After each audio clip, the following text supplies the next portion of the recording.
Mga mi, walang flour or harina ang masarap na chocolate cake na ito, kaya kung wala kang budget na pa-cake sa birthday mo o sa family member mo ay swak na swak ito mga mi. Sobrang sarap din neto at napakalambot at chocolatey talaga ito. Sa paggawa nga neto ay ito lang ang mga sangkap. Magdurog lang ng isang balot ng chocolate cookies na 10 pack ang laman. Kahit anong brand ay pwede naman. Durugin nyo nga lang ito at pwede nyo itong pukpukin or i-blender or pwede rin kayong gumamit ng food processor. Pero pukpukin mo na nga lang ng ganito ay pwede na. Tapos pag nadurog na, ilagay sa isang lalagyan at haluin lang. Saka natin ito titimplahan ng isang teaspoon ng baking powder. Haluin natin hanggang mag-combine sila, saka tayo maglalagay ng isang lata ng 370 ml na evaporated milk. Haluin hanggang maging pino o smooth ang mixture. Gagamit ako dito ng 8 inches na round cake molder pan. Sinapinan ko lang ito ng brown paper or parchment paper kung meron ka. Try nyo rin gumamit ng Manila paper kung wala kayong parchment or brown paper para lang hindi dumikit pag tinanggalan natin ang ating cake mamaya or pag nag-unmold na tayo. Tapos, steam natin ito ng mga 25 to 30 minutes sa katamtamang apoy lang. Tapos, toothpick test kung luto na.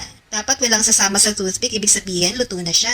Palamigin nyo lang ito bago nyo po i-unmold. So habang pinapalamig natin, gawa muna tayo ng chocolate ganache para bongga din naman ang cake natin. Sa isang pan, magtunaw ng ganitong chocolate bar na kahit anong brand pwede naman. Basta chocolate bar mga mi. Tapos lagyan natin ng 1/4 cup ng evaporated milk. Pwede namang bumili kayo ng isang pack ng swak na milk powder, saka nyo tunawin sa 1/4 cup na tubig. Haluin lang ng tuloy-tuloy habang niluluto hanggang maging ganito ang consistency niya. At ayan na nga, naluto na nga natin yung ating chocolate ganache at ngayon naman ay balikan na natin yung ginawa natin na cake dahil malamang nag-cool down or lumamig na ito. Tapos ilagay nyo kaagad sa ibabaw ng cake habang mainit pa mga mi. Optional ito mga mi kung gusto nyo lagyan sa ibabaw as topping. Bumili uli kasi ako ng isang pack ng cookies. So ayan na nga, gawa na nga ang ating birthday cake na mukhang mamahalin naman at napakasarap talaga neto. Kaya birthday mo man o kung anong okasyon, ganito na lang na cake ang gawin mo. Mura na, masarap pa. So balitaan mo ako pag gumawa ka neto. Kung umabot ka sa part ng video na ito ay ibig sabihin ay nagustuhan mo ang ating recipe for today. Mag-comment ka lang sa baba kung saang location ka para mas shoutout naman kita. Thank you for watching. Bye!